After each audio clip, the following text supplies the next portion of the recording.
Hey everybody, welcome to the Daily Social Distancing Show. This is the most people we've spoken to at one point, but thank you so much for joining us. Thanks for having us. Yeah. Thanks. Thank you.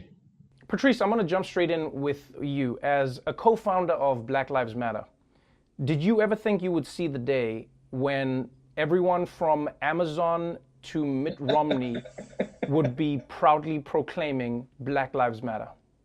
No, I did not see that day coming.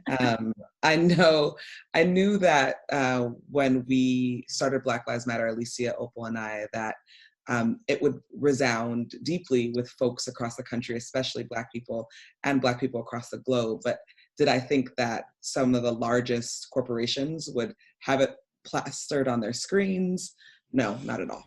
Do you feel like Black Lives Matter has achieved its purpose now, or do you think that a lot of people are using Black Lives Matter as a cover to say, hey, we're good? Like, some people say, yes, it's good that people are saying it. Others say it's not enough. As a co-founder, I feel like you're better placed than most people to speak to it.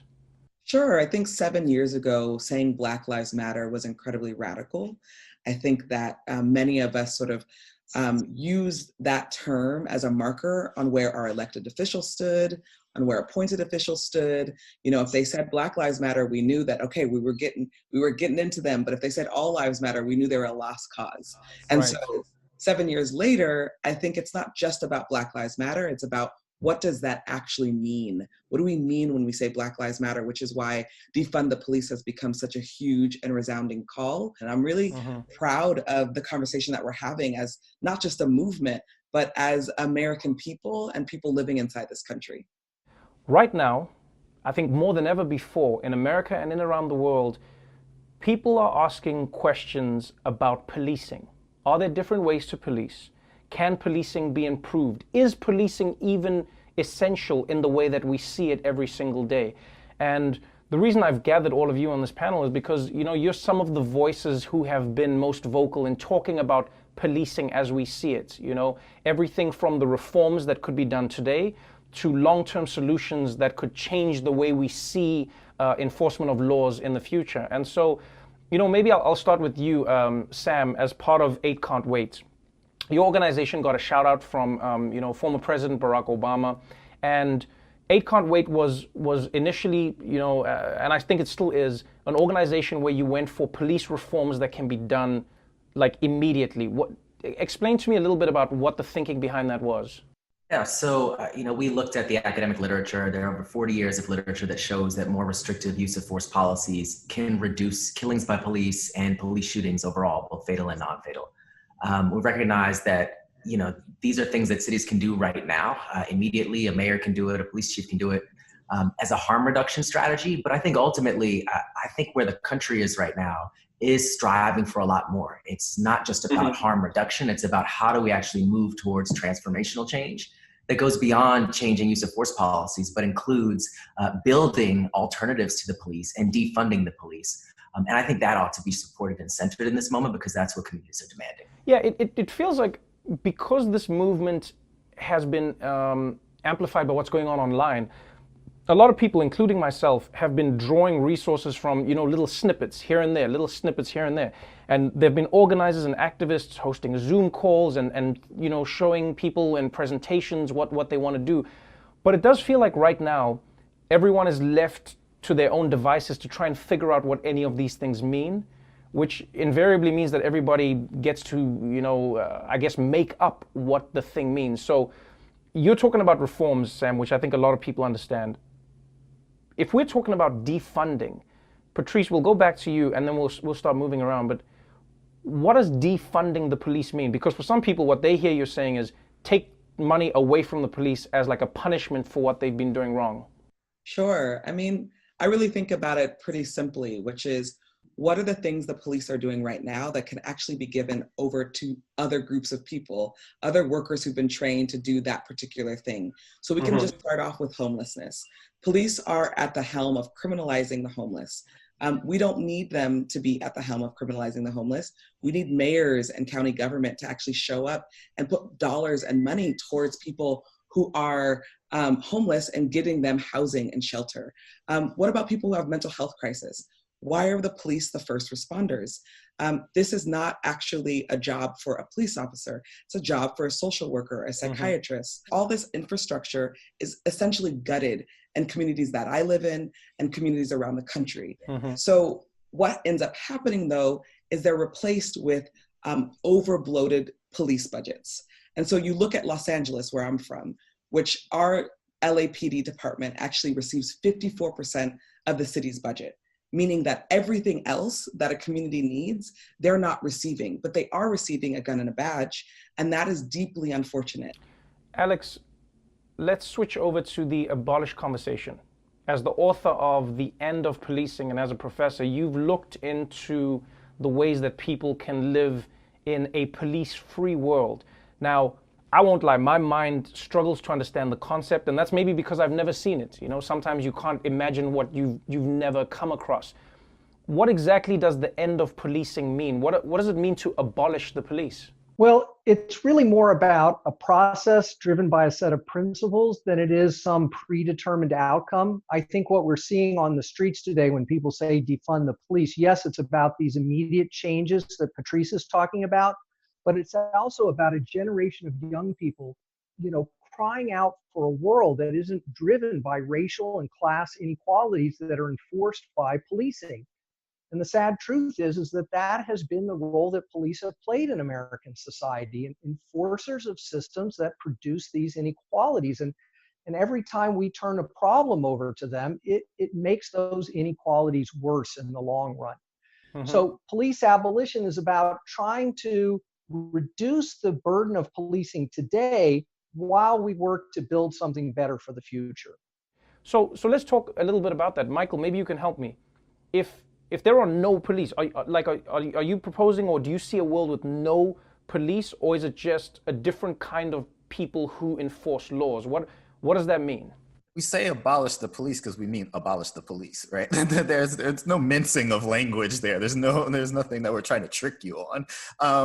But the thing I think that where I've come down is just like, who's making the positive argument for the police at this point? And I say that because tell me something right now that the police are good at, other than whooping ass. Like, other than doing that, what are they good at? They don't prevent murders. They come in and they try to figure out who did the murder afterward. And they don't do any of the things that they're sent out to do. Like Patrisse is telling us, it's saying like, we want them to like solve homelessness, but what that means is just get the homeless people out of the street, right? We want them to solve these mental health crises. What that just means, kill the people that are having mental health breakdowns. None of the things that we ask them to do, they're good at. And so then we keep giving them lots and lots of money to do those things. Yeah, I think one of the things that people always say when you start talking about abolishing the police or defunding the police is, what about murder, right? What about murder? What about rape? People always say to me, well, what if your kid got kidnapped? As if that's not something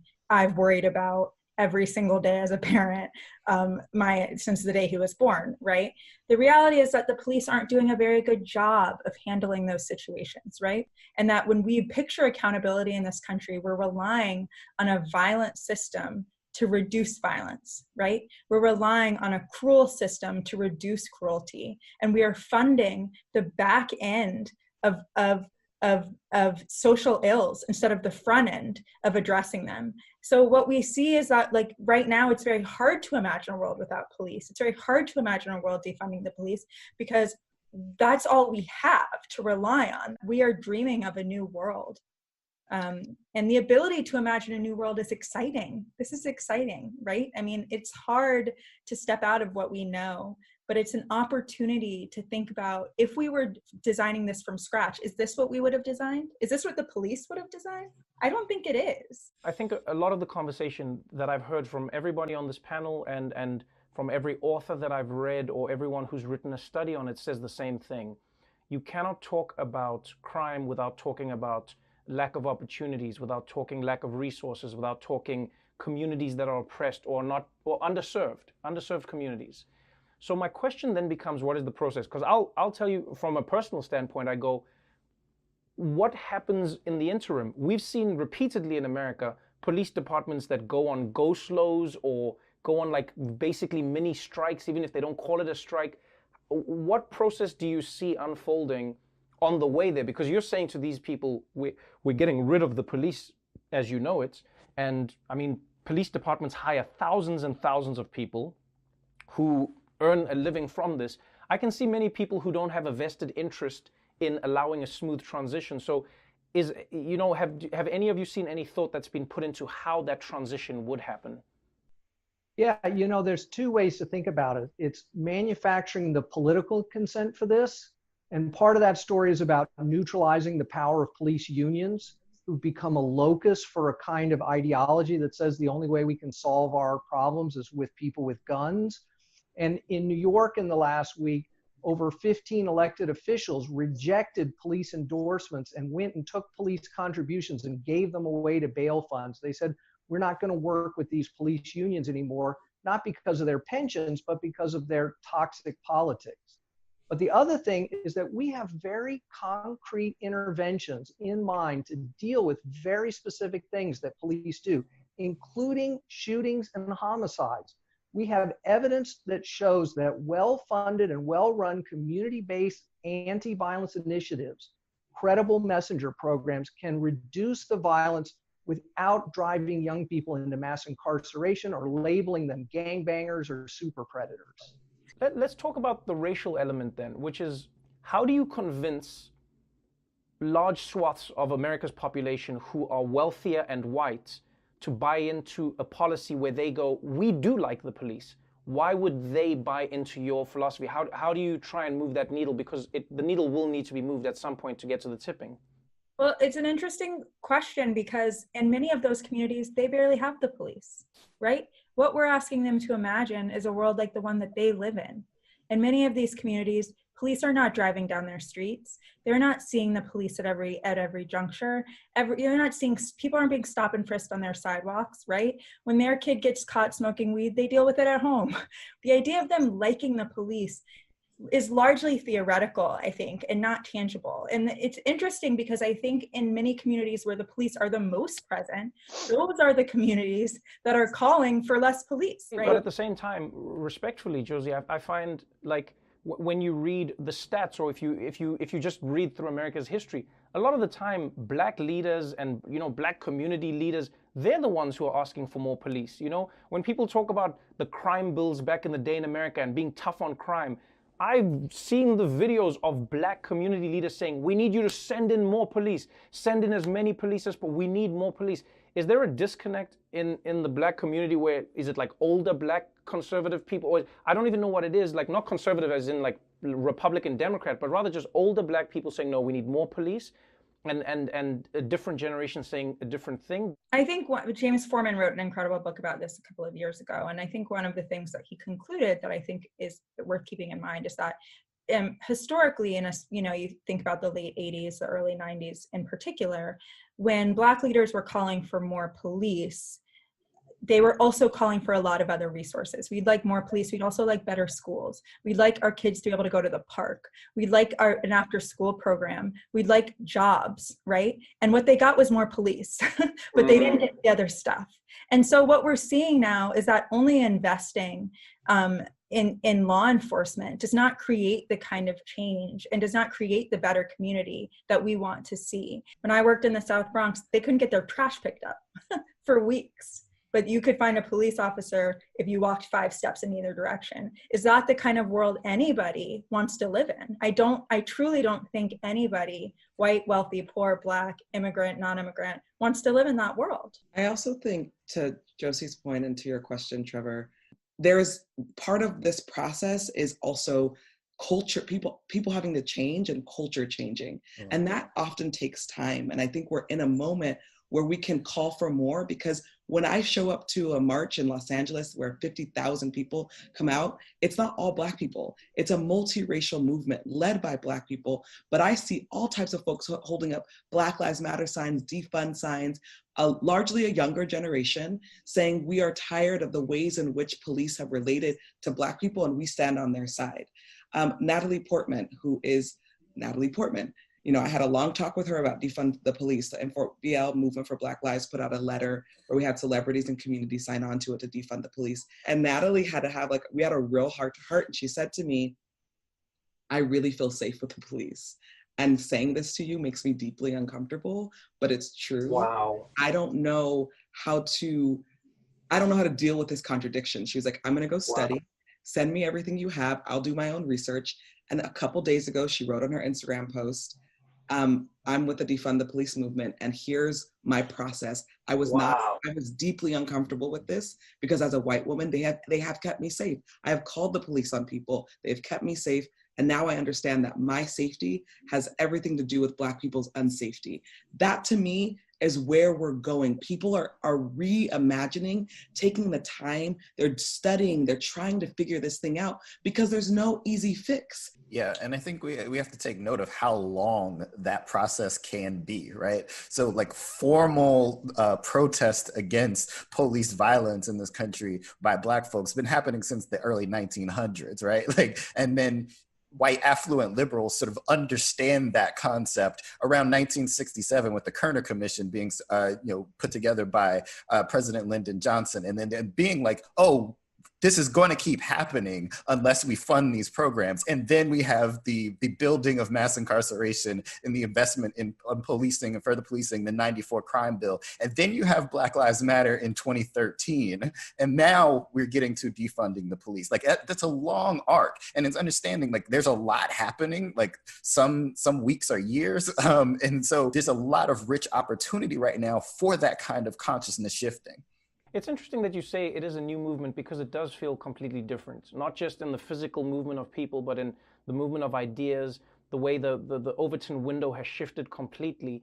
I think what's interesting to me is even to Sam, for instance, as part of the organization 8 Can't Wait, you guys came out and very quickly to respond to what was happening. You received a little bit of criticism within the community, but what I found interesting was you guys didn't dig your heels in.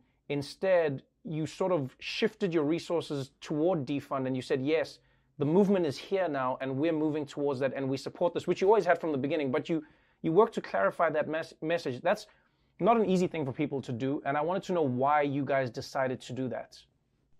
Look, I mean, we recognize that this moment is unique. This is the culmination of so much work from so many people across the country, and the ultimate demand that we are hearing is that people want to reimagine and transform the current system. They want to defund the police. They want to build alternatives. And so, yes, it's true that having a use of force policy that bans things like chokeholds and strangleholds or makes deadly force a last resort rather than a first resort, yes, that can reduce police killings. But ultimately, the goal should be ending police violence in its entirety. And we recognize that. I think the best strategy to do that is to be supporting the work that's happening on the ground and shifting those resources away from police and into community-based alternatives. Let me ask you this before we wrap up the panel. Where can people go? Because, Patrisse, not everyone is Natalie Portman, so not everybody will get to talk to you one-on-one, which I think everyone would benefit from. But where can people go? One of the things I've struggled with in America is it's very strange, especially during these years, because there are many almost leaderless movements, I would call them. I come from a country where... Say leaderful, Trevor, leaderful. Yeah, no, but I'm saying leaderless in terms of like, so let me give you an example. In South Africa, you know who to talk to about the thing. In America, it feels like everyone talks and then the message gets muddied. Everyone gets to own abolish, everyone gets to own defund, everyone gets to own... And in my humble opinion, it then becomes difficult to know what is or isn't a policy or an idea because people don't know who to talk to. So where can people go? Where can people learn? Where can people actually find a centralized source of information for like, no, this is defund, this is abolish? Because otherwise it feels like it becomes very easy for bad actors and other people to just be like, oh no, abolish means that you're solving your own crimes. Do you know what I mean? So genuinely, for people who are watching and who are completely open, they're not blocking, they're like, Patrisse, I want to learn. I want to be Natalie Portman as well. Where do I go and who do I look to?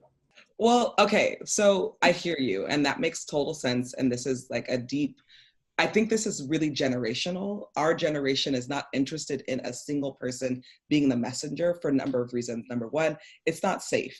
Many of the things we're talking about, we're calling out the police. That's not safe to have a central leader. It's much safer to have a decentralized system. And so I think what happens, and I really appreciate you, Sam, for just naming what you just named, and you probably were talking to some of my folks as organizers.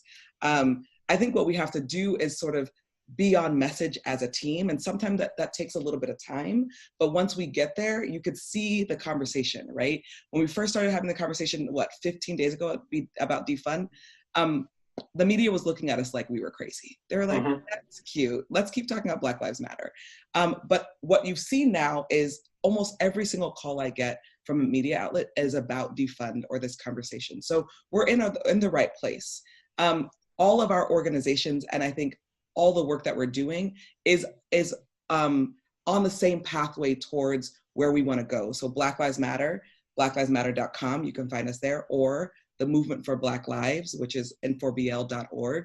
Both those organizations are having a robust conversation about defund, and they're having it not just as communication strategists, but they're also thinking about what are the real policies. So those are the two organizations, but I don't want to say those are the organizations, because I think it's really important that people feel like they have other places to go, because this country's huge. There are millions of people here. We do need many groups and people to have the right understanding of this moment and how to move forward.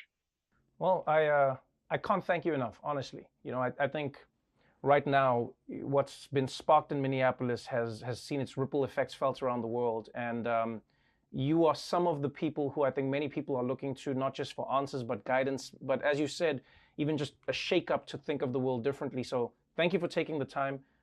Thank you for joining us on the Daily Social Distancing Show. And who knows, maybe in a few years, we'll be having this conversation saying, man, not only do Black Lives Matter, but now we're solving our own crimes. So thank you so much for joining me, everybody. I appreciate your time. Patrisse, Mychal, Josie, Sam, and Alex, thank you very much, everybody. Thank you. Love you all. Love you all. Bye, team. Thank you. Thank you so much.